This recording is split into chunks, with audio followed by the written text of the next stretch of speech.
On m'avait demandé si la France est un pays ennemi. Mais bien sûr, pour moi, c'est difficile de dire ça, mais c'est vrai, depuis 9 ans, vous menez une guerre économique et là, vous participez dans l'approvisionnement militaire de l'Ukraine. Bien sûr que vous êtes des ennemis. Cependant... Vous, les Français, n'ont aucun droit de juger quelqu'un.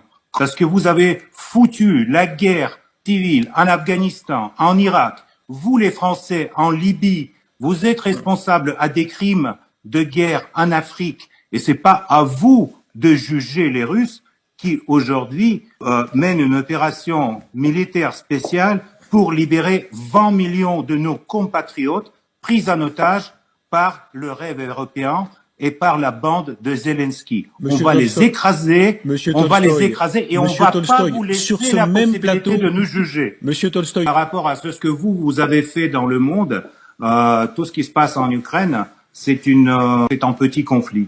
Donc, mais surtout, chaque personne de bon sens jugera ce que vous entendez. Vous avez le droit de nous juger. En accusant aujourd'hui l'armée russe à des crimes de guerre sur le territoire ukrainien, vous êtes en train de faire oublier le fait que c'est l'armée russe qui a libéré l'Europe. Mais pardon, monsieur Tolstoï, c'est l'armée russe qui a gagné la Deuxième Guerre. On va revenir au rôle. Les Anglais et les Américains, ils ont tous ensemble perdu une dizaine partie des soldats, contrairement à l'armée russe. Monsieur Tolstoï, on va revenir au rôle des Les Français ont tenu 40 jours contre les Allemands et dans 40 jours, il était à Paris, tandis que l'Union soviétique, pendant 4 ans, les a complètement écrasés.